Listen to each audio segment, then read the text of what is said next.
आज हम आपको लेकर चल रहे हैं सिद्ध योगी स्वामी पिंडीदास जी महाराज आश्रम, जो कि अम्ब हिमाचल प्रदेश में स्थित है।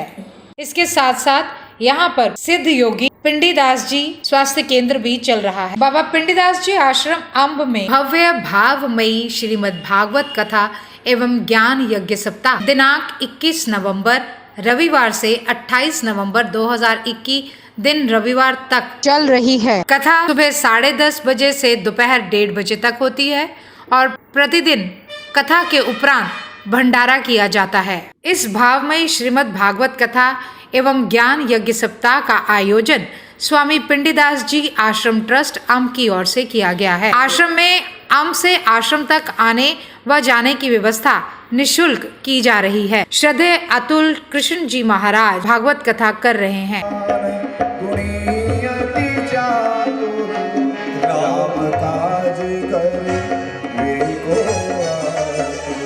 प्रभु चरित्र सुनि वे को रसिया, राम लखन सीता मन बसिया।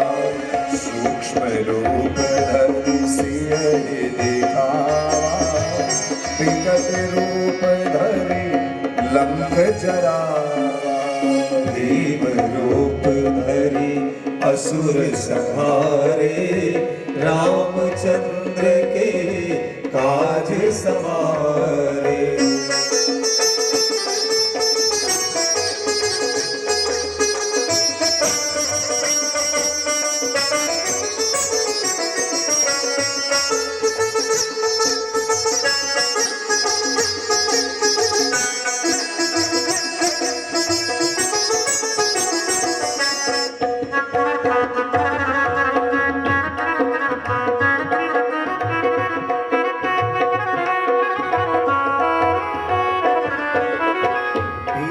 रूप धरि असुर संहारे, रामचंद्र के काज सवारे।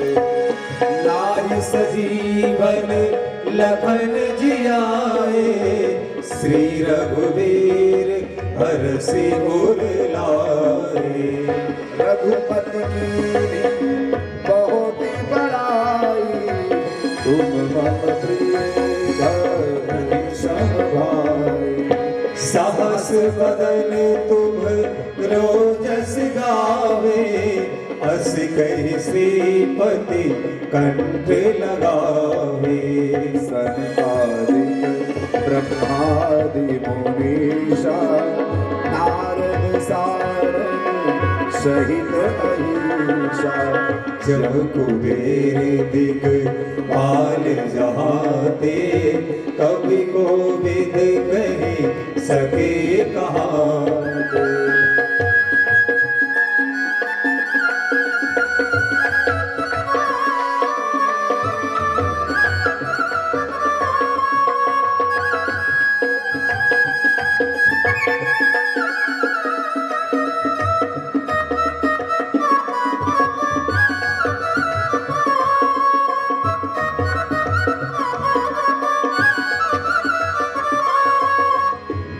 उपकार सुग्रीव ही कीन्हा, राम मिलाय राजपद दीन्हा।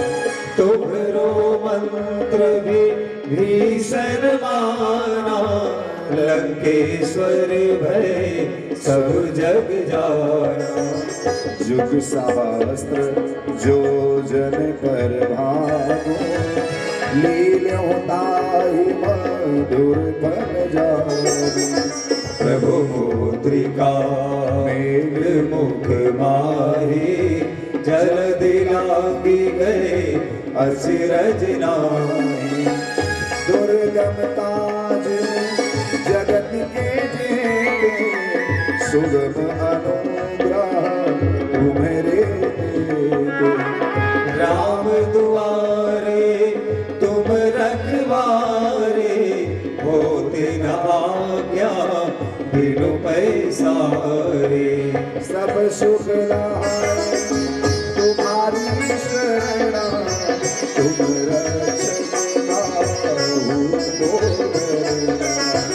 आपन ते तेज संहारो आपे, तीनों लोक हाँकते कांपे। भूत पिशाच निकट नहीं आवे, महावीर जब नाम सुनावे, नाश रोग हरे सब पीरा, जपत निरंतर हनुमत वीरा। संकट ते हनुमान छुड़ावे, मन क्रम वचन ध्यान जो लावे। सब पर राम तपस्वी राजा, तिनके काज सकल तुम साजा। और मनोरथ जो कोई लावे, सोई अमित जीवन फल पावे। चारों युग परताप तुम्हारा है, प्रसिद्ध जगत उजियारा। साधु संत के तुम रखवारे, असुर निकंदन राम दुलारे। अष्ट सिद्धि नव निधि के दाता, असबर दीन जानकी माता। राम रसायन तुम्हारे पासा, सदा रहो रघुपति के दासा। सहस्त्र योजन पर भानु, लील्योताय मधुर फल जान। प्रभु मुद्रिका में विमुख माहे, जलधि लांघि गए अचरज नाहि। दुर्गम काज जगत के जय, सुगम अनुग्रह तुम्हारे। महावीर जब नाम सुनावे, आशय रोग हरे सब पीरा। जपत निरंतर हनुमत संकट ते हनुमान छुड़ावे, मन क्रम वचन ध्यान जो लावे। सब पर राम तपस्वी राजा, तिनके काज सकल तुम साजा। जय जय जय हनुमान गोसाई, कृपा करो गुरुदेव गिराई। होया बोले हनुमान चालीसा, होई से मेरा। पावन करे संकट हर मंगल।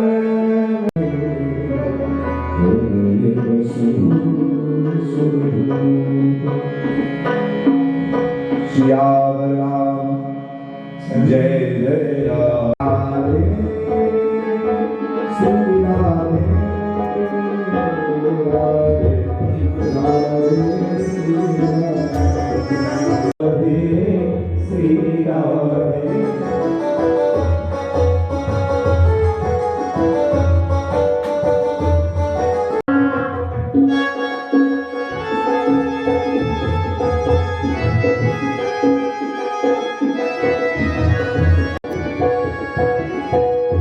श्री राधे जय श्री राधे राधे राधे श्री राधे।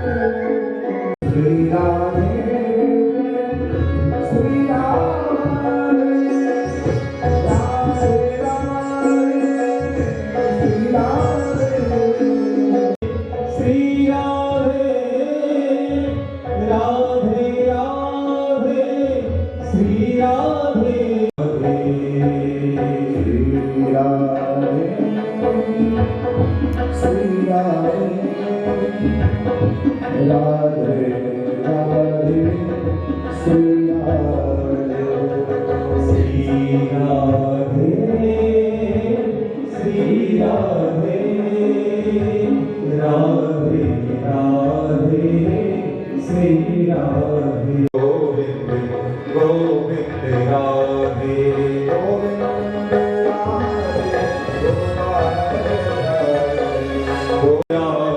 जय राधे राधे गोविंद गोविंद राधे राधे राधे गोविंद गोविंद राधे। गोविंद राधे गोविंद राधे गोपाल